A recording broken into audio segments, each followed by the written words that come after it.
Bonjour à toutes et bonjour à tous. Aujourd'hui, je souhaite vous parler de la virgule et du point-virgule.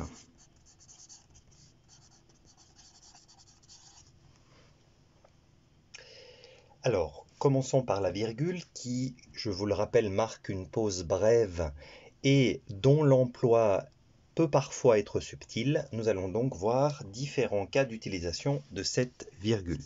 Dans un premier temps, on va voir le cas où la virgule sépare des éléments semblables.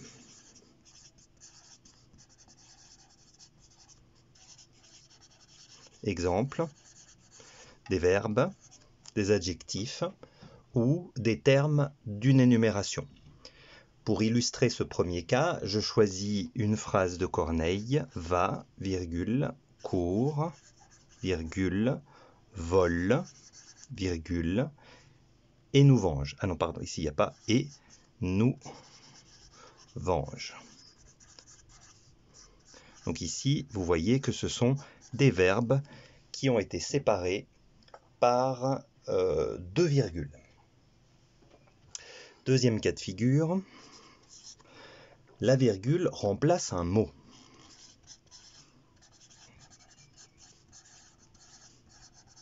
Et on appelle ça la technique de l'ellipse. Exemple, la solitude procure l'ennui,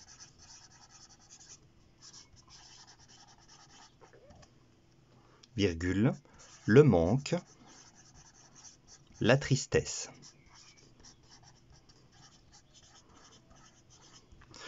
Donc ici, le mot qui a été supprimé, c'est le verbe procure. Donc on l'a déjà ici, mais on ne l'a pas remis ici. Le manque procure la tristesse, j'ai retiré le verbe procure, et je peux ainsi justifier la virgule dans son rôle d'ellipse. Troisième cas de figure, la virgule isole un terme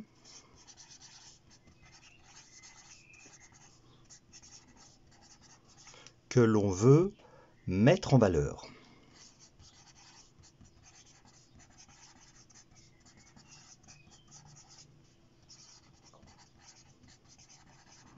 Cette technique a un nom, on appelle ça l'apposition.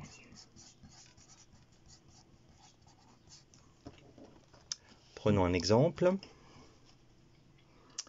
Prévoyante, virgule, elle fit des réserves. C'est un point sur le i, c'est pas un accent circonflexe. Donc ici, on a mis en apposition l'adjectif. Prévoyante, virgule, elle fit des réserves ou de grandes réserves. Quatrième utilisation de l'adjectif.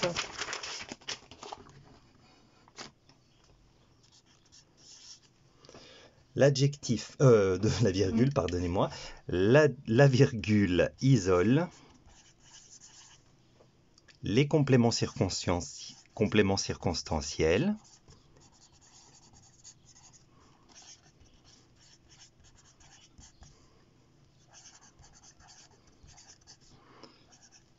qui se trouvent en tête de phrase, que vous positionnez au début de la phrase. Exemple, demain, dès l'aube, virgule, à l'heure où blanchit la campagne, je partirai. Je ne termine pas cette phrase de Victor Hugo, mais on peut tout de suite voir l'illustration de cette quatrième utilité de la virgule. On a isolé un complément circonstanciel de temps et un autre complément circonstanciel de temps. D'accord? Donc les deux ont été isolés, ils se trouvent en tête de phrase. On a utilisé la virgule. Voilà, quatre principales utilisations de la virgule. Passons maintenant au point-virgule. Il ne me me reste plus beaucoup d'encre, mais je ne trouve pas mes feutres. Donc on va essayer de continuer et terminer avec ce feutre-là. Alors le point-virgule,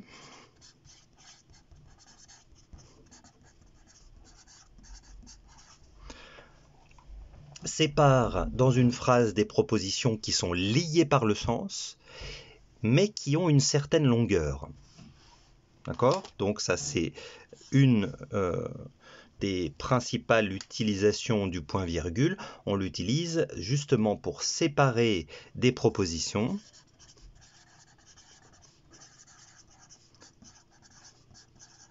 Séparer des propositions d'une certaine longueur.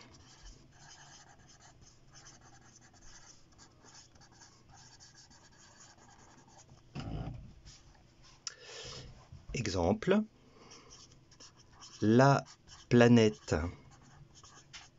se réchauffe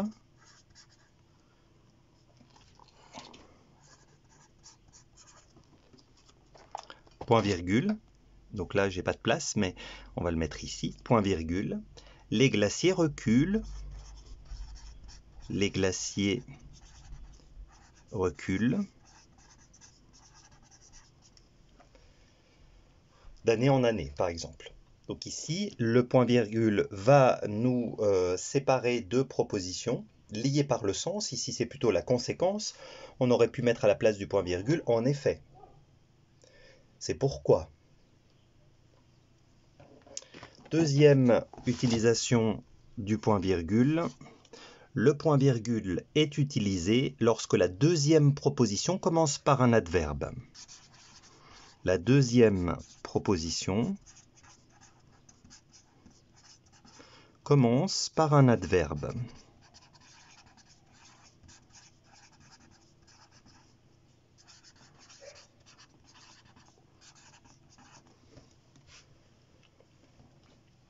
Exemple, sa voiture était tombée en panne au milieu de la nuit, point virgule, heureusement, il avait avec lui son téléphone portable. D'accord? Je n'écris pas parce que j'ai presque plus d'encre.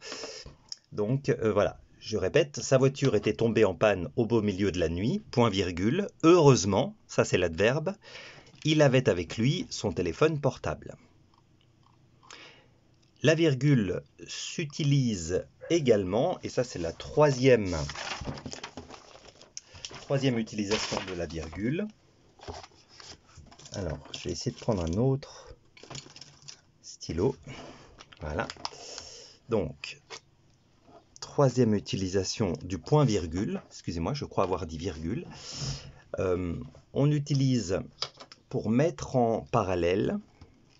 Alors, le point-virgule met en parallèle deux propositions. Alors, dans le cas que je vais vous montrer, c'est plutôt les propositions qui permettent de comparer. Exemple, sa fille joue au tennis, point virgule, son fils préfère le golf.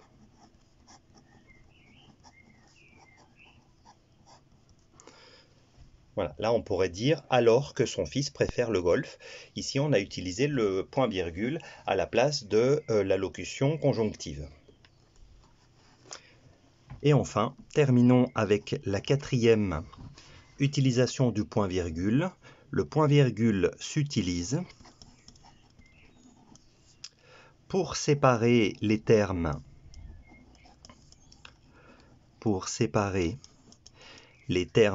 d'une énumération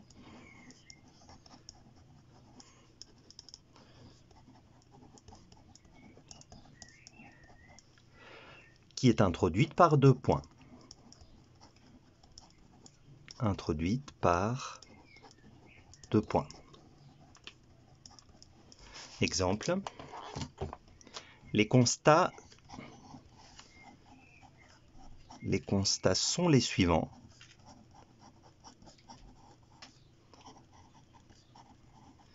Donc deux points. On commence l'énumération. Un tiret. Il peine à lire. Point virgule. Deuxième énumération, il souffre de sa dyslexie. Point virgule. Il méconnaît ses règles. Et là, on met un point. Voilà ce que je peux vous dire sur la virgule et le point virgule. C'est bien évidemment un résumé. J'espère que ce résumé vous aura été utile et je vous donne rendez-vous pour une prochaine vidéo. Merci beaucoup pour votre attention et à très bientôt.